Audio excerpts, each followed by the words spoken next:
Revise कर लेते हैं कि पहले दिन हमने क्या बात की थी पब्लिक स्पीकिंग मास्टर के सेशन में, ठीक है। कि हम लोग जब पब्लिक स्पीकिंग करने की जब तैयारी करते हैं तो हमको कुछ दिक्कतें होती है, भाई कैसे करें, किस तरह का माहौल होगा, तो उसके लिए किस तरह से प्रिपरेशन करनी चाहिए। तो एक फॉर्मूला मैंने दिया था, वो फॉर्मूला है PPPT के। तो हमने बात की थी PPPT, P3T। तो जब भी हम लोग प्रिपरेशन जब करते हैं तो ये फॉर्मूला हमें याद रखना है। ये भी कम्युनिकेशन के 3C बहुत इंपॉर्टेंट है। पहला है कनेक्ट, जैसे हम लोग आज बात कर रहे हैं तो ये बीच बीच में जो कनेक्शन का जो प्रॉब्लम आ रहा है नेट का, तो एक कनेक्टिविटी की दिक्कत आ रही है, इसलिए बीच बीच में छूट रहा है शायद मेरे लैपटॉप से, राइट। तो ये यदि कनेक्ट नहीं होगा तो हम एक दूसरे के साथ जुड़ नहीं पाएंगे। This is live example, right. उसके बाद में कनेक्ट हो गया तो आप कन्वे आसानी से कर सकते हैं। मान लो कि कनेक्ट आपने इतना किया, मेरी बॉडी लैंग्वेज देखिए, आपने इतना सारा कनेक्ट किया और कन्वे थोड़ा ही करते हैं तो कन्विंस आसानी से हो जाएगा सामने वाला व्यक्ति। समझ में आ रहा है। और यदि कनेक्ट ही नहीं हुआ, जैसे मेरे लैपटॉप में प्रॉब्लम आ रही थी अभी थोड़ी देर पहले, तो यदि कनेक्ट इतना ही हुआ है, नेटवर्क आ रहा है जा रहा है, आ रहा है जा रहा है, तो मैं भले ही इतना कन्वे करने की कोशिश करूंगा तो क्या सामने वाला कन्विंस होगा? इतना भी नहीं होगा। तो ये सबसे पहला इंपॉर्टेंट चीज है कि कनेक्ट होना जरूरी है। यदि आप कनेक्ट होंगे तो कन्वे अपनी बात कर पाएंगे, और यदि कन्वे हो गई तो फिर कन्विंस भी हो जाएगा। तो ये 3C बहुत इंपॉर्टेंट है। उसके बाद हमने दूसरे दिन जो बात की थी वो थी माइंडसेट के बारे में। किरीट भाई ने आपसे बात किया था, राइट। तो किरीट भाई ने माइंडसेट पे बात की थी कि भाई कई सारे लोगों को कंसिडरेशन ऐसे होता है, ऐसा माइंडसेट होता है कि मुझे अपनी भाषा पे प्रभुत्व नहीं है, या मुझे इंग्लिश नहीं आती है, मेरी पर्सनालिटी ठीक नहीं है, मुझे अच्छी तरह से बोलना नहीं आता है, मुझे डर लगता है। ये कई सारे चीजों का उनका माइंडसेट इस तरह से होता है कि यार मैं नहीं बोल पाऊंगा स्टेज पे जाके, कैसे शुरुआत करूं। देखिए, जब तक कि आप किसी भी चीज की शुरुआत नहीं करेंगे आप वो चीज कर नहीं पाएंगे सफलता से। तो सबसे पहले चीज है वो इंपॉर्टेंट है कि भाई आप उस पर इंप्लीमेंट करें। जो आप पब्लिक स्पीकिंग के बारे में चाहते हैं कि मैं लोगों के सामने आसानी से जाके खड़े होकर बात करूं, लोगों के साथ कन्वे करूं अपनी बात, तो आप जब तक जाएंगे ही नहीं स्टेज पे वो होगा नहीं। आपको स्क्रीन पे दिख रहा है? तो BMW का फॉर्मूला मैंने दिया था कॉन्फिडेंस बूस्टर के तौर पे। उसमें सबसे पहला B means be a front seater. आप हमेशा आगे के रो में बैठना शुरू कीजिए। हमेशा कोई भी जो फंक्शन होता है लोग क्या करते हैं, पीछे जाके बैठते हैं आराम से, ऐसे आराम से, मतलब सोना हो तो सो भी सकते हैं, ध्यान नहीं देते हैं। तो यदि आप आगे के रो में बैठेंगे तो आप कंसंट्रेशन के साथ में आप बैठेंगे, अलर्टनेस के साथ में बैठेंगे, और स्टेज पे जो भी गतिविधि हो रही है उस पर आप इन्वॉल्व भी हो सकते हैं। जब भी स्पीकर बुला सकता है आपको तो आप तुरंत दौड़ के जा सकते हैं, वहां पे इन्वॉल्व हो सकते हैं। तो किसी भी एक्टिविटी में इन्वॉल्व होना जरूरी है। लोग पीछे क्यों बैठते हैं कि एक तो डर होता है और आसानी से सो भी सकते हैं, राइट। तो बी अ फ्रंट सीटर, इससे होगा क्या, आपका कॉन्फिडेंस बढ़ेगा डे बाय डे, है ना। M means make an eye contact. जब भी आप बात करें, जितने भी लोग हैं जो ऑडियंस है उनके साथ में आई टू आई कॉन्टेक्ट करके बात करें, आंखों में आंखें डाल के बात करें। लेकिन इसका मतलब ये नहीं है कि किसी पर्टिकुलर एक व्यक्ति को टारगेट करके बात करना है। सभी के साथ में आंखों में आंखें डाल के बात करना है, ठीक है। तीसरा है walk 25% fast than normal people. जो भी हमारी चाल है, जो भी हमारी बॉडी लैंग्वेज है, उसमें बढ़ोतरी करनी है, अच्छी तरह से इंप्रूवमेंट करना है। और उसके बाद में है स्माइल भी। अब जब भी ऑडियंस के सामने जाते तो स्माइल कीजिए, बहुत सीरियस रहने की जरूरत नहीं है, स्माइल भी, है ना। तो स्माइल करेंगे तो हर व्यक्ति, जो भी व्यक्ति वो आपके साथ में कनेक्ट हो पाएगा। और उसके बाद में स्पीकअप। स्पीकअप मतलब बोलना शुरू कीजिए। आप जब तक बोलेंगे नहीं, अपनी बात लोगों के सामने आप पेश नहीं करेंगे, बात नहीं करेंगे, तो लोगों को पता नहीं चलेगा। बहुत ऐसे कम लोग होते हैं। अच्छा, कौन ऐसा बंदा है मुझे बता सकते हैं कि जिसने आज तक बात नहीं की और लोगों के साथ में कनेक्ट हो गया? वो कोई बता सकता है मुझे? ऐसा एक व्यक्ति था। You can unmute yourself. Charlie Chaplin की आवाज किसी ने नहीं सुनी होगी, लेकिन उस बंदे ने बिना बोले कई सारे लोगों के साथ में कनेक्ट हुआ हो और लोगों को हंसाया, पूरी दुनिया को हंसाया, राइट। तो ये BMW SS का फॉर्मूला है। और उसके बाद में हमारे पास जो टॉपिक है आज का,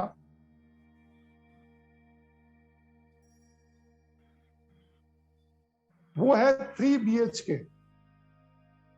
अभी आप सोचेंगे कि 3 BHK क्या है, पब्लिक स्पीकिंग में इसका क्या लेना देना है। क्या आप लेना चाहेंगे 3 BHK? Can you right it down in a chat? ये है 3 BHK, मतलब कि 3B, भाषा, भूषा, भूसा, हम्बल और नॉलेज। इसका मतलब क्या हुआ कि हम जो भी हमारी बात रखते हैं लोगों के सामने, तो उसमें हमारी भाषा सही होनी चाहिए, ढंग की होनी चाहिए और अच्छी होनी चाहिए, वोकैबुलरी सही होनी चाहिए हमारी।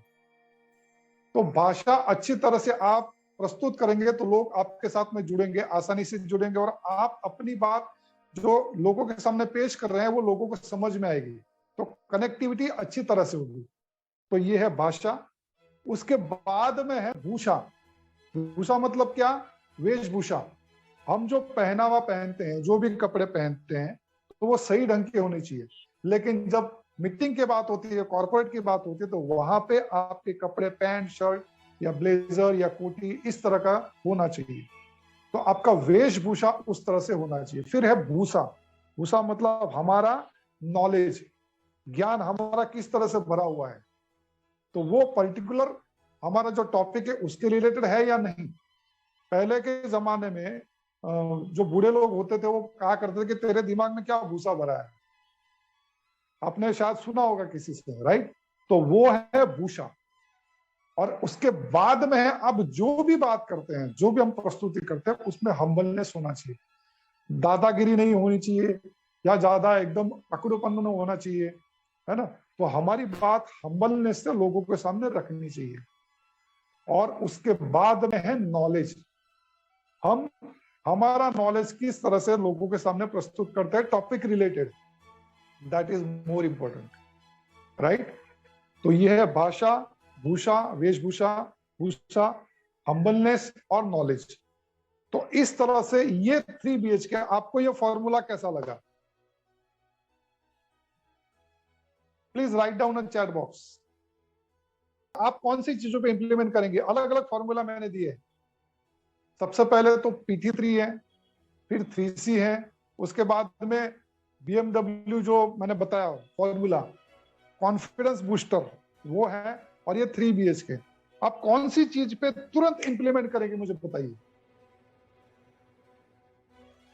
जिससे आपको बेनिफिट मिलेगा।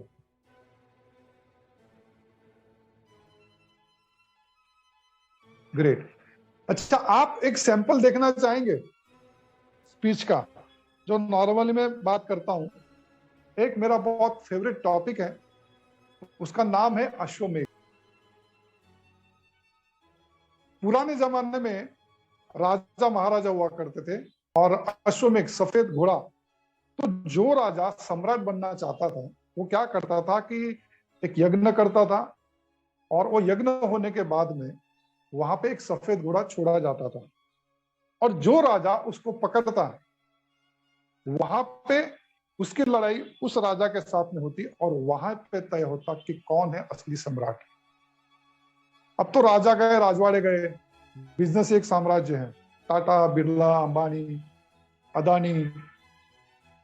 एक बार क्या हुआ कि अकबर ने बीरबल से पूछा कि बीरबल, हमारे राज्य में अंधे कितने हैं? तो बीरबल ने कहा कि साहब 90% तो पक्का है। बोले 90%? बोले हाँ। बोले कल प्रूव करके दिखाता हूं। दूसरे दिन बीरबल ने क्या किया कि एक चौराहे पे गया, और चौराहे पे जाके उसने खटिया बुनना शुरू किया। वहां से जो भी निकलता वो बीरबल को पूछता, बीरबल तू क्या कर रहा है, बीरबल तू क्या कर रहा है, बीरबल तू क्या कर रहा है। लोगों को दिख रहा है कि बीरबल खटिया की बुनाई कर रहा है, और फिर भी लोग उसको पूछते कि बीरबल तू क्या कर रहा है। ये दिखने के बावजूद, ये तो एक स्टोरी होगी। मैं उन लोगों की बात कर रहा हूं, मैं उन लोगों की बात नहीं कर रहा हूं कि जिनकी आंखें नहीं है, मैं उन लोगों की बात कर रहा हूं कि जिन्होंने सोचना बंद कर दिया है। क्योंकि जब तक हम सोचेंगे नहीं, हम अंधे के अंधे ही रहेंगे विचार विचार के तौर। गुजराती में कहावत है विचार के ऊपर कि जिसकी चाय बिगड़ी उसकी सुबह बिगड़ी, जिसकी दाल बिगड़ी उसकी दोपहर बिगड़ी, जिसका आचार बिगड़ा उसका पूरा साल बिगड़ा, जिसकी बीवी बिगड़ी उसकी जिंदगी बिगड़ी, लेकिन जिसके विचार बिगड़े उसका पूरा मनुष्य का जीवन ही बिगड़ गया। और ये सारी बातें, सारी चीजें इंसान को कहां से मिलती है? किताब, अच्छी अच्छी किताब पढ़ने से। और मैं हमेशा कहता हूं कि ये जो आधुनिक युग है, आधुनिक युग, इसकी कभी कल्पना नहीं की जाती अगर किताब नहीं होती तो। किताब अगर नहीं होती तो धर्म गूंगा होता, विकास लंगड़ा होता, इतिहास के पन्ने सफेद होते और भविष्य में कालीमा होती। क्योंकि किताब हमें बड़ा सोचने के लिए मजबूर करता है, हमारा मस्तिष्क खोल देता है। I am talking about brain, not head. क्योंकि हेड तो उस माचिस की तिल्ली को भी रहती है जो जहां पर भी जाती है अंगार लगा देती है। I am talking about brain, not head. और इसमें इतनी संभावनाएं, इतनी संकल्पनाएं कि जितने आसमान में तारे भी नहीं, अब चाहो उतना डेवलप कर सकते हो। अब देखो, ये पूरे सौर मंडल की तुलना अगर पृथ्वी के साथ की जाए, ब्रह्मांड के साथ की जाए तो बहुत छोटी है। उसके सामने अगर पृथ्वी की गणना करें तो बहुत छोटी है। पृथ्वी की गणना अगर इंसान के सामने की जाए तो इंसान बहुत छोटा, बहुत छोटा। लेकिन ऐसी कौन सी शक्ति है कि जिसके बलबूते पर इंसान इतने सालों से पूरी सृष्टि पर राज करता है? वो है brain. I am talking about brain. चाहो उतना डेवलप कर सकते हैं। और ये डेवलप करने के बाद इंसान ज्ञान प्राप्त करता है। और ज्ञान क्या होता, क्या है ज्ञान? क्या होता है ज्ञान? वो होता है जो पीछे देखता है तो आपके सामने एक इतिहास खड़ा कर देता है। ज्ञान जब आगे देखता है तो भविष्य के पर्तों को चीरते हुए आपके सामने एक नक्शा खड़ा कर देता है। ज्ञान जब नीचे देखता है तो जमीन के बेशकीमती खजानों को आपको मुट्ठी में ला देता है। ज्ञान जब ऊपर देखता है तो चांद को भी मुट्ठी में ले लेता है। और वही ज्ञान जब हमारे शरीर पे लगता है तो मरहम बनकर हमारा इलाज भी करता है। और वही ज्ञान यदि हम हमारे कार्य में लगाएंगे तो हम जो चाहते हैं हमारी जिंदगी में वो डेफिनेटली पा सकते हैं। राइट? सो ये अश्वमेघ मैंने आपके सामने प्रस्तुत किया, ये टॉपिक। मुझे बताइए आपको कैसा लगा ये टॉपिक? ये मेरा नहीं है, मैंने भी एक वक्ता से सुना था, बहुत अच्छा लगा, पता नहीं, बट उनकी मैंने एक बार स्पीच सुनी थी, बहुत बढ़िया लगी मुझे। आपको कैसी लगी स्पीच? लिख के बताइए। ये एक सैंपल था, सैंपल। लेकिन मैं चाहता हूं कि आप उस पर इंप्लीमेंट करें। सो कल मिलते हैं। शुभ रात्रि। Thank you so much. Bye bye.